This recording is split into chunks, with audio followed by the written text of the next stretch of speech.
3, 2, 1. Terima kasih teman-teman telah mampir di channel Mendongeng 31 ini. Semoga teman-teman dalam keadaan sehat-sehat ya. Dan jangan lupa bahagia ya. Tidak perlu berlama-lama lagi, mari kita mulai saja ceritanya. Leon bersedia memberikan apapun yang diinginkan singa itu dan bertanya berapa harga yang mungkin diberikan singa itu. Singa itu tertawa sebelum dengan berani menuntut bahwa ia membutuhkan setiap aspek dari keberadaan Leon. Tuntutan ini menjadi musik yang menyenangkan bagi telinga Leon, karena ia lebih dari bersedia untuk menyerahkan setiap bagian dari keberadaannya yang sedikit kepada iblis perkasa seperti Marbus. Adegan kemudian beralih ke konferensi antara semua bangsawan keluarga Marbus. Satu-satunya orang yang tidak hadir adalah anak laki-laki kami.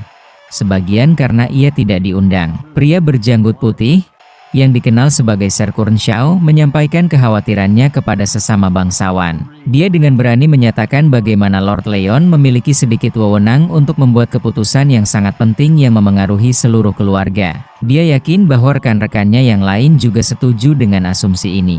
Yang lain tetap diam, dan kebisuan mereka merupakan semacam konfirmasi atas pendapatnya. Dalam kasus ini, Ser Kurnshaw berencana untuk mengambil alih semua masalah yang berkaitan dengan keluarga di masa mendatang. Dia yakin bahwa dialah yang harus bertanggung jawab karena dia adalah paman Lord Leon, yang membuatnya menjadi kerabat terdekat dari patriark saat ini.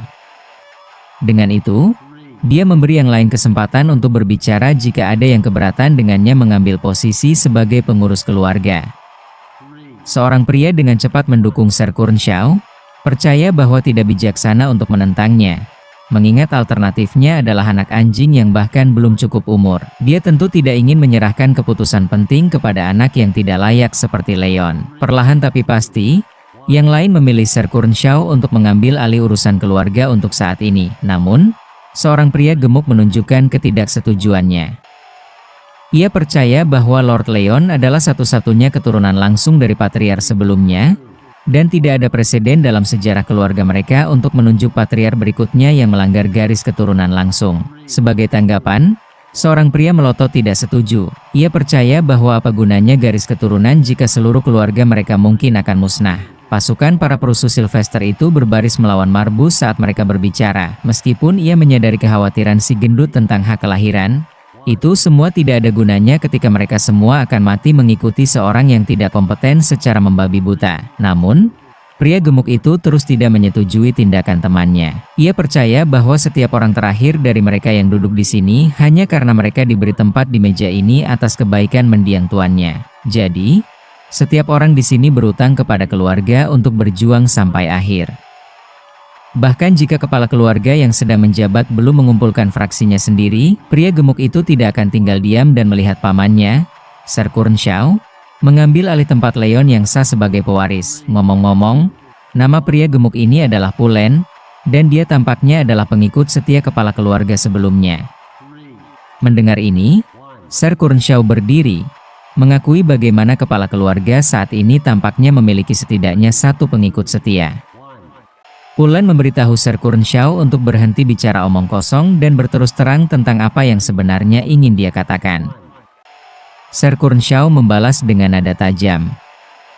Betapapun setianya Pulen, Kurnshaw yakin dia tidak memiliki kelicikan untuk memastikan kesepakatan itu sudah tuntas. Dia berjalan ke arah Pulen dan meletakkan tangannya di bahunya, memancarkan aura mengancam sambil mengancam Pulen untuk berpikir sebelum berbicara. Dia mengingatkannya bahwa semua orang berkumpul di sini hanya untuk satu tujuan, untuk membuat pilihan yang tidak mengenakan yang akan menjadi kejahatan paling kecil bagi rumah itu. Jadi dia menyarankan agar pria gemuk itu menghindari menghalangi kelangsungan hidup mereka karena satu keputusan yang salah dapat menyebabkan pembantaian semua orang. Kita kemudian kembali ke Singa Hitam dan Leon dan negosiasi mereka yang intens. Singa itu berbicara tentang bagaimana, dengan perubahan dalam subjek perjanjian ini, tingkat kekuatannya yang sebenarnya telah dibatasi. Dia juga mengingat betapa lembut dan naifnya ayah Leon, Ron. Sebagai kontraktornya, ayahnya memiliki cadangan kekuatan yang jauh lebih besar daripada yang dimiliki Leon sekarang.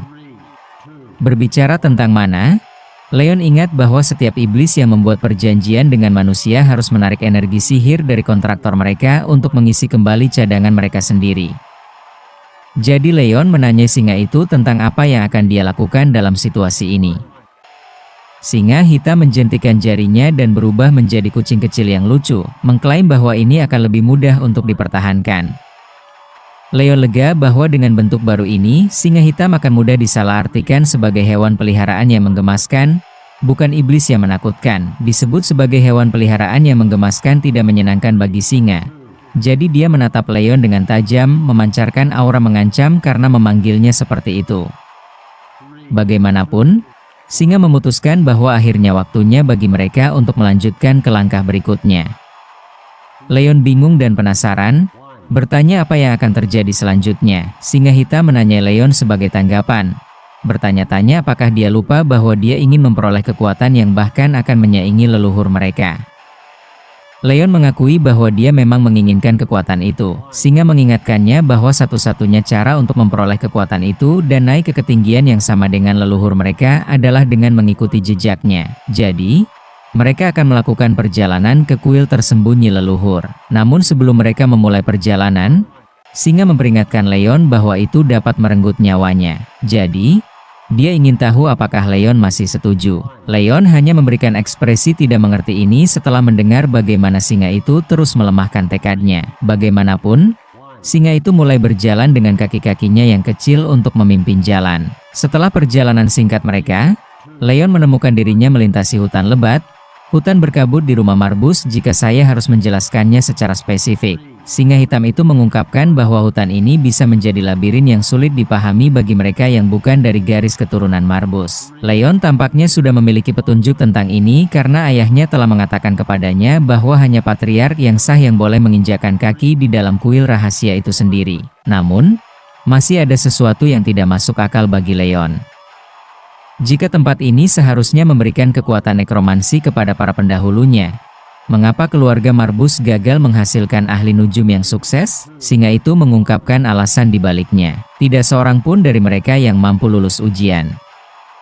Ini adalah persyaratan paling mendasar jika seseorang ingin menempuh jalan untuk memperoleh kekuatan nekromansi yang hebat. Hingga saat ini, belum ada seorang pun yang mampu memenuhi syarat pertama ini dan berhasil menembus kabut. Begitu mereka tiba di lokasi yang ditentukan, singa itu mengangkat kaki mungilnya, memberi isyarat kepada Leon untuk berhenti. Disinilah mereka akan memulai ujian mereka. Ujiannya sederhana. Leon harus turun ke dalam tambang.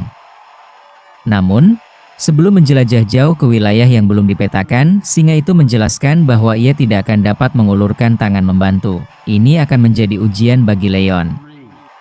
Singa itu menjanjikan satu nasihat terakhir. Ia mendesak Leon untuk selalu mengikuti petunjuk Necronomicon. Terutama karena petunjuk itu memegang kunci kekuatan yang dicari Leon, kekuatan nekromansi. Saat Leon menjelajah lebih dalam, ia tiba-tiba bertemu dengan makhluk hijau yang biasa kita sebut goblin. Namun, goblin-goblin itu bukan satu-satunya di sini. Ada juga seorang wanita yang ditangkap oleh bajingan-bajingan yang tampaknya senang menyiksa wanita. Pada saat itu, Necronomicon bereaksi. Ia bertepuk tangan, lalu terbuka, dan adegan itu terfokus pada sebuah syair yang tertulis di salah satu halamannya. Syair itu mengatakan, jalan untuk menguasai nekromansi dimulai dengan rahasia menghidupkan kembali orang mati. Sementara itu, para goblin siap menyerang Leon. Ia melihat bait lain yang mendorongnya untuk mengambil nyawa orang hidup untuk memulai perjalanannya. Karena ia seharusnya mengikuti perintah Necronomicon, Leon mencabut pedangnya dan berdiri tegak melawan para goblin, yang dengan cepat menyerangnya dengan senjata mereka. Leon mengayunkan pedang pendeknya, sang goblin pun membalas serangan dari Leon. Dan pertarungan antara Leon dan sang goblin pun tampak seimbang. Leon pun segera mengakhiri pertarungan itu dengan menebas salah satu goblin dengan segera, yang dihitung sebagai pembunuhan pertamanya. Leon kini telah memasuki tahap pelatihan untuk mendapatkan kekuatan nekromansi. Ujian pertamanya yaitu melawan goblin, di mana Leon harus menguatkan fisiknya juga, serta untuk menyamakan tingkatannya seperti pendahulunya yang sangat kuat. Apakah Leon mampu menembus ujian ini atau akan gagal seperti orang-orang yang sebelumnya mendatangi tempat ini? Terima kasih teman-teman telah menikmati channel ini dan tidak segan-segan untuk selalu mengingatkan untuk memencet tombol like-nya, tombol subscribe-nya, dan aktifkan juga lonceng untuk tidak terlewatkan episode baru dari Mendongeng 31. Terima kasih.